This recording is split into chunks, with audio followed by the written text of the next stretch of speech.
What is going on, guys? So I have a super quick video. I just want to talk about pretty much the end of the 4-inch smartphone. Now, we didn't see an iPhone SE 2 coming out this year, and I don't think we're ever going to see another iPhone SE 2. We're going to have the budget iPhone come out this year that's going to be around $600, but that is not going to be a small screen. That's going to be about 6.1 inches. And I'm actually pretty disappointed in Apple. I feel like they dropped a huge ball because they could have made so much money if they did release a 4-inch budget phone with a glass back and wireless charging and all that stuff, because we had so many leaks that were coming out. It was really disappointing that they didn't do that. And one of the main comments and one of the main things I see all the time, especially on my videos, is like, the iPhone SE is the perfect budget phone. And I already stated it was one of the best phones you can get if you're on a budget, and also one of the most important iPhones, just because it is that perfect price point of only like a couple $100 versus like $1,000 for the iPhone 10. And sometimes it's not even a price thing, I'll be honest, it's just a size thing.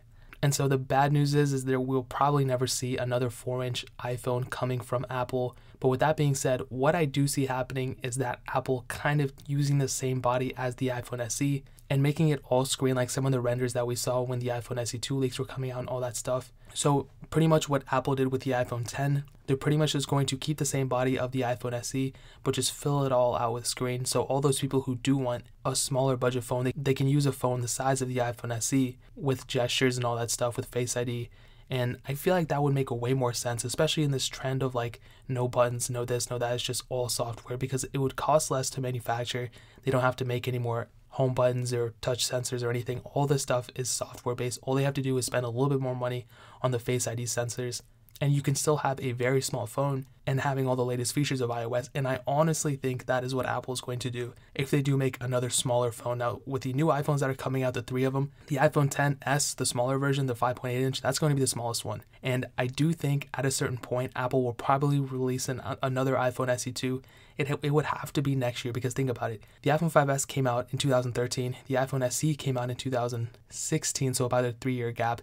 In 2019, that'd be another 3-year gap. And that's going to be like another signal of like potential newer budget iPhones that are smaller, and they could do another, like every 3 years they produce another budget smaller phone. And like I said, it's not even necessarily because it's a budget phone, it's more so because it's a smaller phone. More people like smaller phones. You know, the iPhone SE was one of the best phones all around that ever came out, in my opinion. It was super awesome, and it was a very smart thing for Apple to do. And I know the disappointment in everybody when the iPhone SE 2 didn't come out, but I just want to tell you guys, there is potential hope. I know with the title I said is pretty much the end of the 4-inch smartphone. I could see Apple putting in like a 5-inch or 5.2 inch screen on the body of the iPhone SE, having the notch on it, putting a Face ID sensor on it, and pretty much being good to go from there. But that's really what I see Apple doing. I'm like 60% positive they will release an iPhone SE 2 at WWDC of 2019. And I feel like they're going to keep that same trend going if every 3 years they're going to release a phone like that. And that is pretty much it. I don't want to make you guys sad or upset, but that's pretty much what I'm thinking. And I could be wrong, guys. I'm not always right. I wasn't right about the iPhone SE 2. I could potentially be wrong here. Apple could very well release an iPhone SE 2 with a 4-inch screen and home button and all that stuff. But really, we're just going to have to wait and see. But honestly, I don't think they're going to do that. But if you guys have any questions or anything, leave it down in the comment section below. Hit that like button, but definitely hit that subscribe button, guys. Every single subscriber we get really does count, so it means so much if you guys get that. Also, check out the links in the description as well. My second channel, my Twitter, my Instagram, all that stuff is down there. I would really appreciate it if you guys could check it out. But more importantly than everything else, I love every single one of you guys. Hopefully I'll catch you guys in the next video. Peace out till then.